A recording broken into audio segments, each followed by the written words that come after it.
CM बनो, PM बनो, लेकिन हाँ आप हमारे मुद्दों की बात करो। हमें बरगलाने के लिए, जाति और समाज को भेदभाव करने के लिए, तोड़ने के लिए ऐसी बात मत करो। रेप प्रणाली का जो केस चल रहा है, इसमें तो मैं कहता हूँ देश की संसद को मजबूत से मजबूत जो कानून हो सकता है वो बनाना चाहिए, फांसी की सजा देनी चाहिए। आज उनको कोई सीरियस लेता नहीं है कि ये वादा जो कर रहे हैं, जो घोषणा कर रहे हैं, उनकी गारंटी पे किसी को विश्वास नहीं है, क्योंकि उन्होंने 10 साल में कुछ करके नहीं दिखाया है। लेटरल एंट्री को लेके जो प्रावधान थे, सही समय पर अगर सही आवाज़ उठाई जाती है, मजबूती के साथ उठाई जाती है, हमने उस बात को उठाया और कहीं ना कहीं इनको मजबूर होना पड़ा कैंसिल करने के लिए। सीएम बनो, पीएम बनो, लेकिन हाँ आप हमारे मुद्दों की बात करो। हमें बरगलाने के लिए, जाति और समाज को भेदभाव करने के लिए, तोड़ने के लिए ऐसी बात मत करो। तो आपको लग रहा है कि कहीं जातीय भेदभाव हो रहा है? अभी तो जिस तरीके से उदयपुर की घटना हुई, उसके बाद वहाँ बुलडोजर भी चल रहा है। कुछ लोग कह रहे हैं कि सही हो रहा है, कुछ लोग कह रहे हैं कि गलत हो रहा है आपके राजस्थान।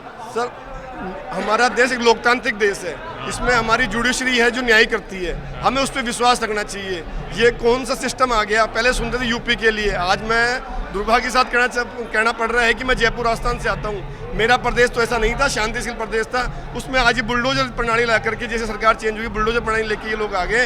ये हमारे लिए, राजस्थान की प्रदेश की जनता की दुर्भाग्य की बात है। हम इस पर विश्वास नहीं करते। राजस्थान तो अतिथि देवो भव पे विश्वास करता है, लोगों के सम्मान पे विश्वास करता है। तो इस तरह का हमको शासन बिल्कुल भी नहीं चाहिए। हम चाहते हैं कि न्याय प्रणाली के माध्यम से जो भी गलत है उसको सजा मिलनी चाहिए, निश्चित मिलनी चाहिए। और जो आजकल ये रेप प्रणाली का जो केस चल रहा है, इसमें तो मैं कहता हूँ देश की संसद को मजबूत से मजबूत जो कानून हो सकता है वो बनाना चाहिए, फांसी की सजा देनी चाहिए। इससे कहीं कोई दिक्कत नहीं है। लेकिन किसी का मकान तोड़ना, जैसा कि मीडिया के माध्यम से पता चल रहा है, जो मकान तोड़ा गया है वो उस आरोपी के परिवार का था ही नहीं, वो तो वहाँ किराएदार थे। तब उस जिसने किराए पे मकान दिया उसकी क्या गलती थी? उसके साथ तो ये अन्याय है। ये कौन सा न्याय हुआ? ये लोकतंत्र में न्याय तो नहीं कह सकते हम इसको, तो बहुत गलत हुआ। त्वरित न्याय कह जा रहे हैं, कोई तुरंत न्याय हो रहा है। तुरंत न्याय आपको, इसका मतलब तो आप लोकतंत्र विश्वास नहीं करते हो। फिर तो विपक्ष ने जो कहा था कि भाई आप संविधान खत्म करना चाहते हो, वही बात हुई है। तो संविधान खत्म करना चाहते हो आप? संविधान की अगर बात करते हो तो आपको न्याय प्रणाली पे विश्वास होना चाहिए। हमारा जुडिशरी इतना मजबूत है, उस पर विश्वास करना चाहिए। आप तुरंत बुलडोजर से न्याय करोगे? अच्छा, फिर ये दोहरे मापदंड क्यों होते हैं?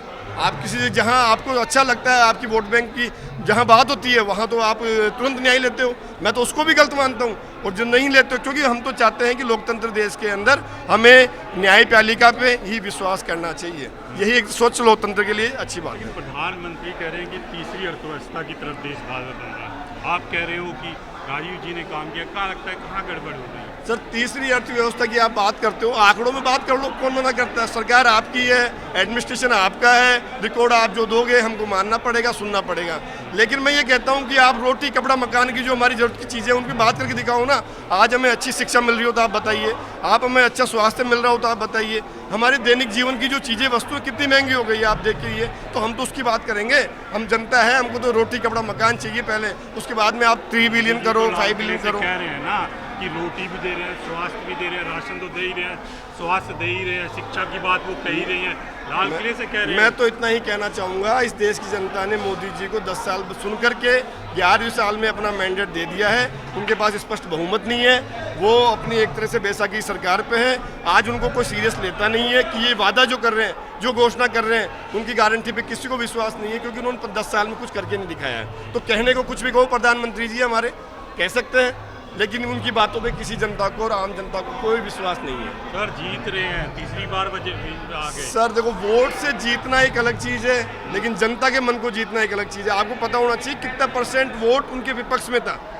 वोट सीट से जीता जा सकता है, मैं मानता हूँ आंकड़ों खेल में, लेकिन वोटिंग परसेंट का टोटल जो 60% जो वोटिंग था वो उनके विपक्ष में था। तो आप कैसे कह सकते हो कि वो जनता नहीं चाह रही है उनको? लेकिन ठीक है, हम हर राज्य की अलग अलग परिस्थिति होती है, उस आधार पर वो जीत के आ जाते हैं, उसके बाद में वो सरकार चला रहे, अच्छी बात है। लेकिन मैं नहीं मानता कि जनता उनसे खुश है, जनता उनके साथ है। राजीव गांधी को आर्किटेक्ट ऑफ मॉडर्न इंडिया मानती रही है, आज उनके जन्म दिवस पे कैसे याद करते हैं?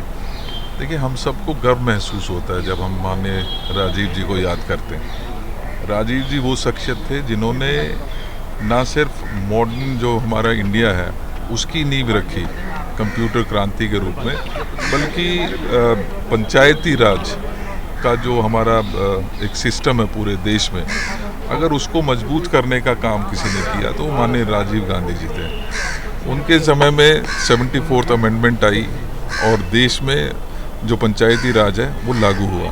जिससे ना सिर्फ जो आज के समय का जो हम राजनीतिकरण देख रहे हैं, इसमें बहुत सत्ता की लोलुपता है, वो कहीं ना कहीं उसके विपरीत सत्ता को उन्होंने बांटने का काम किया, उन्होंने डिसेंट्रलाइज करने का काम किया। और आज कहीं ना कहीं ये युवा साथी जिनको 18 साल के वोटिंग राइट्स देने का काम भी किया, तो वो उसमें बहुत बड़ा योगदान माननीय राजीव जी का रहा।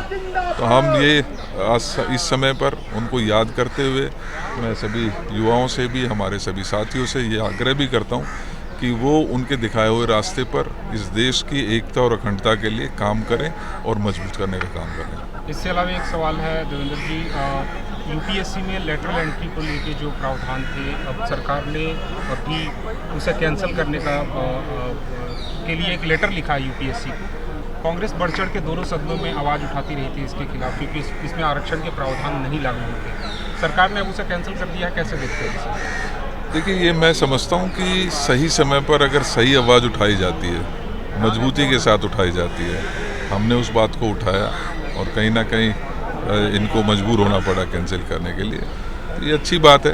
आने वाले समय में हम कांग्रेस के रूप में मजबूती के साथ जो जन भावनाएं हैं उसको उठाते रहेंगे, चाहे वो सदन के बाहर हो या सदन के अंदर हो।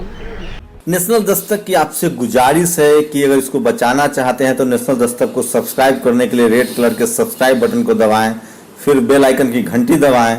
नेशनल दस्तक को बचाने के लिए बहुत जरूरी है कि हर खबर को शेयर करें, लाइक करें, कमेंट जरूर करें।